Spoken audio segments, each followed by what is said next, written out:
Phil, is that you? Alistair, it is I. Oh, wow, it's good to see you. And it's good to see everyone else who's joining us online or on not line. What do you mean, everybody else? You can't see anybody else. You can't. I It's know, not, I know they're there. I can sense them. well, And you can because not only can I sense them, I'm going to spend the next 7 seconds welcoming them all to Half Baked, another episode of Half Baked, the podcast where two Northerners argue a contentious issue slash non-issue. One of us, me today, I think, is going to present a half-baked idea, and the other will attempt to point out the shortcomings of his or her argument. His today. And no by her. the end of the show, what was that? There's no her. There's no her. There's definitely his argument. There's no hers involved right now. I'm just ticking all the boxes because you never know. Honestly, I'm pretty gender fluid at the minute, so you never know. Within the next 30 minutes, I could have shifted my whole perspective. Just to finish off on what Bake's all about, after however long we are rambling on, we'll get to the end of the show, and then we will agree as to whether the half-baked idea should be fully baked or should be thrown in the bin with the other detritus. Great name for rubbish. Phil.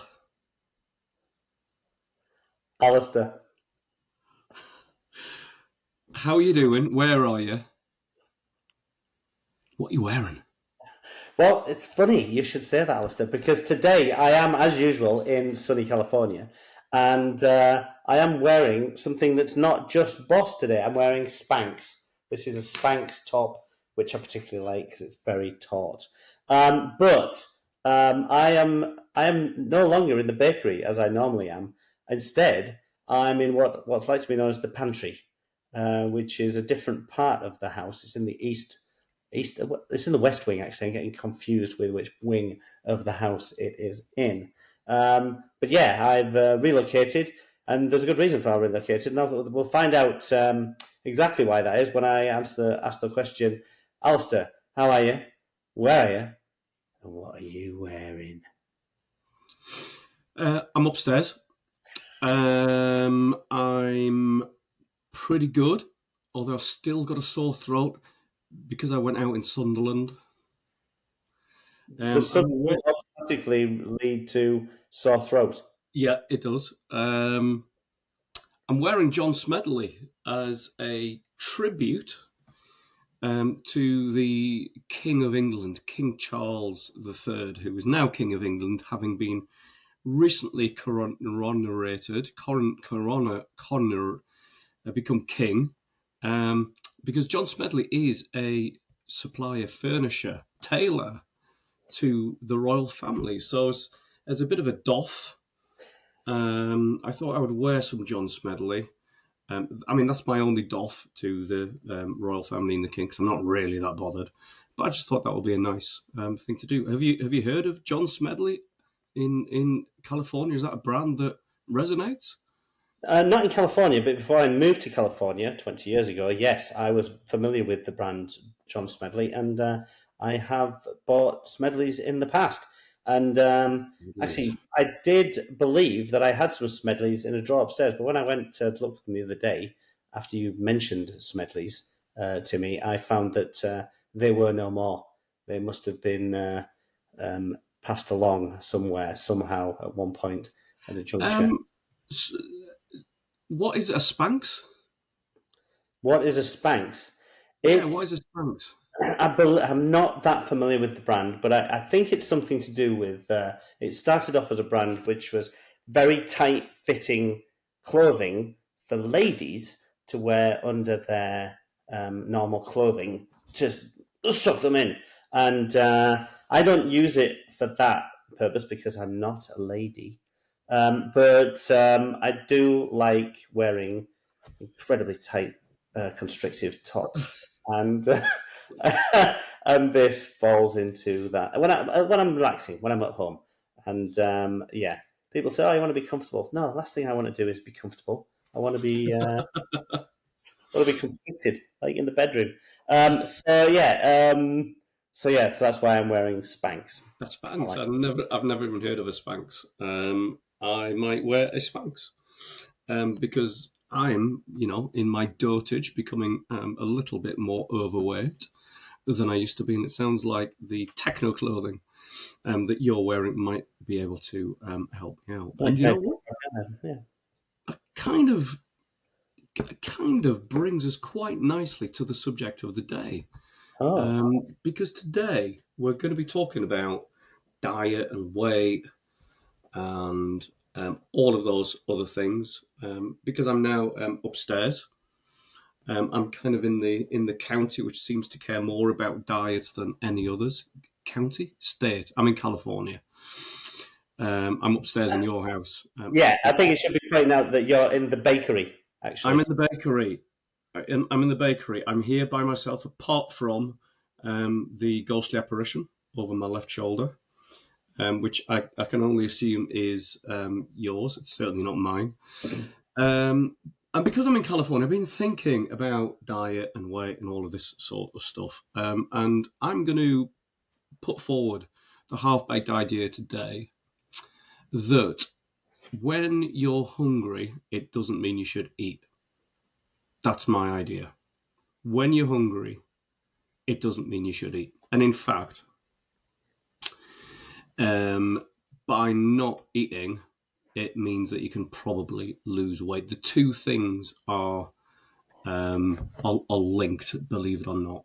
So before maybe we get into the idea in a little bit more detail, if I just provide a little bit of context, and I guess the context is I'm a man who is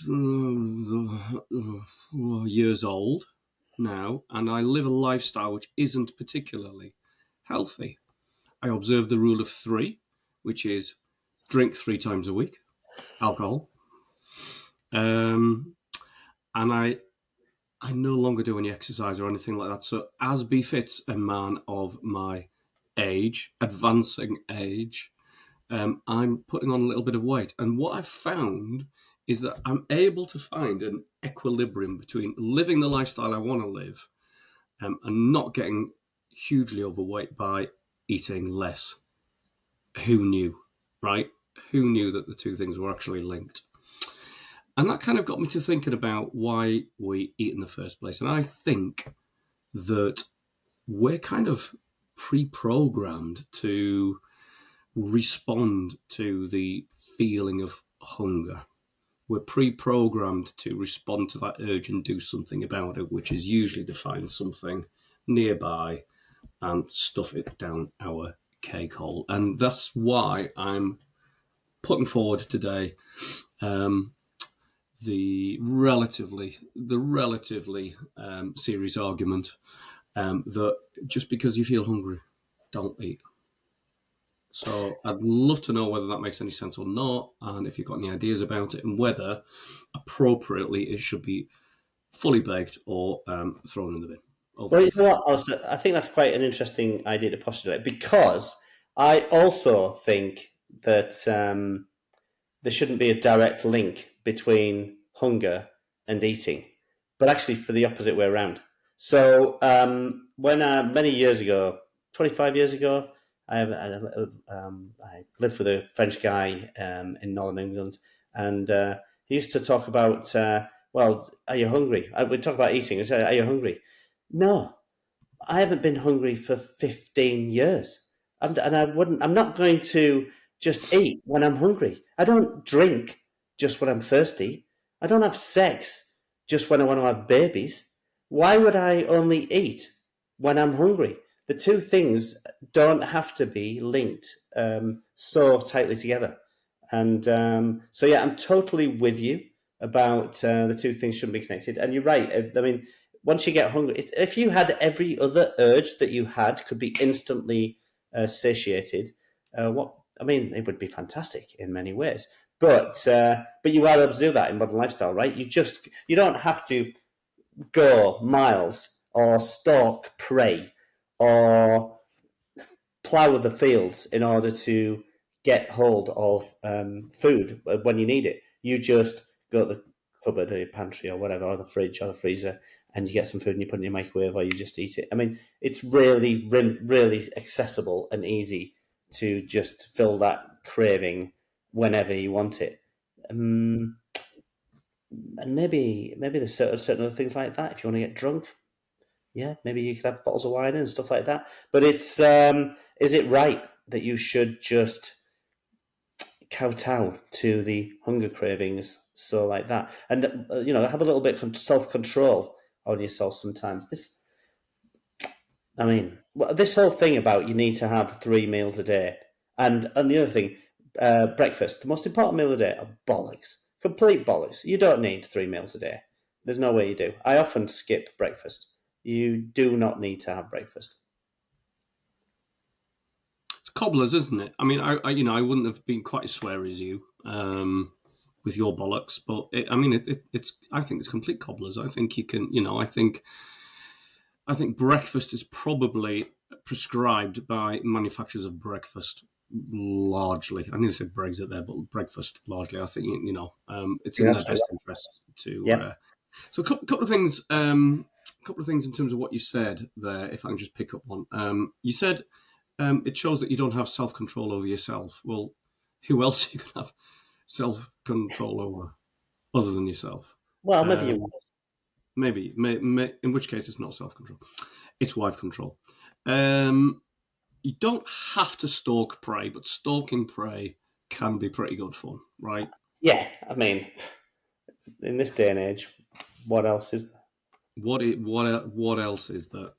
I could have put it better myself, but I didn't. Pantry, really? Yeah. Wow. I mean, we're in California, and I feel like I've just been transported back to the 1850s in that there London with talk of pantries. But that's quite nice. I think we haven't got a pantry, but I think you've made it if you have a pantry. Oh, I really? think people aspire to pantries these days. Okay, cool. Okay, wow. There you go. Okay, great. Insert joke here about panties. Don't. So what have we decided so far? We've decided that you probably don't need 3 meals a day. So I'll tell you my routine. I have 2 meals a day. I don't really bother with breakfast. Coffee, because coffee is life. Get up, have a cup of coffee. That seems to put me on for a few hours. I'll work.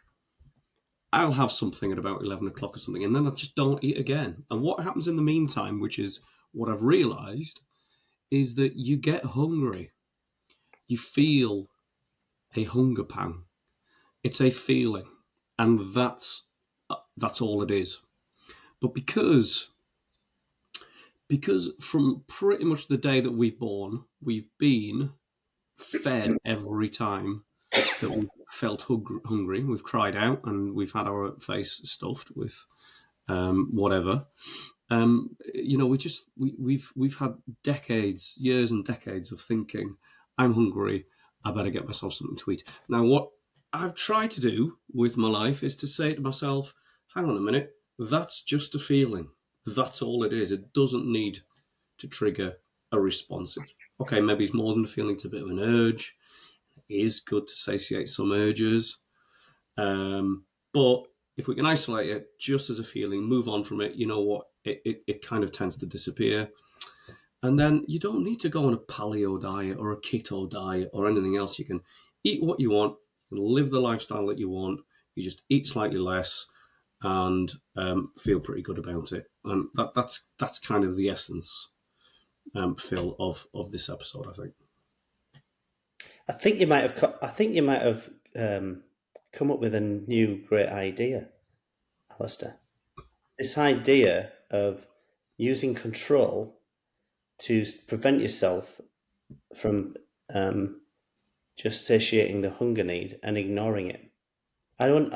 Maybe this is something that's already out there in the world, but it's not something that I've heard before. I've heard of people talk about putting you on diets. For instance, we've done Prolon, things like that, which gives you set meals per day, and it's very contrived on what you can and can't eat. But the idea of not eating, there is this thing about not eating 8 o'clock at night and then not eating on a 12-hour or 14-hour period or whatever it is. It's a similar kind of concept, but this idea of ignoring the hunger pangs, ignoring the the need to kill, like a serial killer might have, for example. It's a similar kind of concept. Yeah, it is. That's right, and that's kind of where I'm coming from. I think, you know, so I like Stoic philosophy, and the Stoics have things to say on this. I think, which is, so if we can think of hunger as being uncomfortable, like pain is uncomfortable, what the Stoics do is they say all it is pain, all it is discomfort. Is it going to kill you? No, it's not. In which case, you can deal with it because nothing bad is going to happen. It could be argued that if I feel hungry and I never eat, it is something that's going to kill me. But that's not what we're talking about here. So I love that. I love that stoicism. I love the take on it as being, if we take it through to its logical conclusion, it's not really going to do us any harm. Let's just move on from it. Having said all of this, I know people who when they're hungry, like stop. Do you know what I mean? They're like literally, they'll slow down, and then they'll get to the point where I can't do anything. I need to eat. I'm not that person. I'm a, I know those people, and those people are friends of mine. So I don't know why they'd want to be lying to me about it. I have to assume, therefore, even though I'm an empiricist, I only believe what I see, about myself in my own eyes. I have to assume that there's something in that. Do you know anyone like that? I haven't eaten. I can't think straight. I can't function. It's like my batteries have gone. I need to eat something. Bingo, I feel better again. Yeah, I don't know if somebody feels like that. That would be me. I just realised while you were talking. Ah, So even though I've been purporting that, you don't need to eat loads of food and you don't need 3 meals a day, I can get to the point where I really, really need to have some food. But that's only if I want to keep going at the current rate I'm going. If I'm happy to slow down and just go, right, I'm going to go to bed, or I'm just not going to continue at full speed. Maybe that's okay. That's an option, right? do you live your life at full speed, Phil? Yes, I do, because I want to get to the end faster. Great. Excellent. That's great. So you're that person. So do you? So I'm a little bit confused because it sounds like you've contradicted yourself. You think my idea is a great idea, and yet you Yeah. wouldn't be able to do anything with it because Well, um, not it's totally. I'm able to skip meals, so I don't eat breakfast, for example. But when it gets to 1 o'clock-ish, I'm very hungry. I want to eat, and then when it gets to the evening, I probably want to eat again after 6 or 7 hours. But that's only because I'm going to keep going until midnight, for example. So and then I'm not going to eat until 12 o'clock the next day. So there'll be a 12 or 14 hour zone there when I hopefully don't eat. hmm. I'll probably don't eat. I don't hope not to eat. One of the other things that struck me when I got a flight over from the UK a few days ago, didn't I? And what struck me was you got 600 people or whatever on that plane. Um, some of whom are going to be smokers, right? And yet ridiculously, you can't have a cigarette on an aeroplane anymore. So these people who would normally want a cigarette every hour or two are in a situation where they just cannot have a cigarette. It's a long flight. It's like all in over 12 hours, right?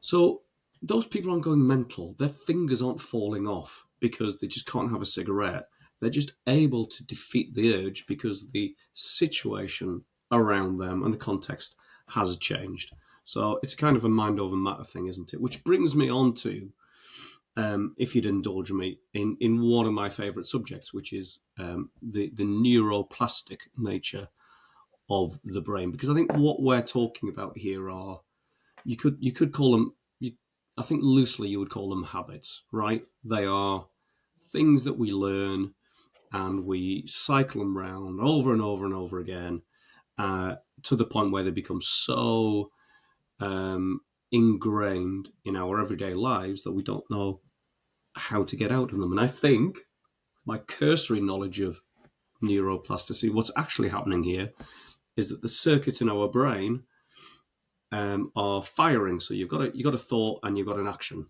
and there's a bolt of electricity or whatever that fires between those two things. And the more it fires between those two things, the deeper it's going to get in the brain, and the more ingrained it'll become, the more habitual it'll become, right?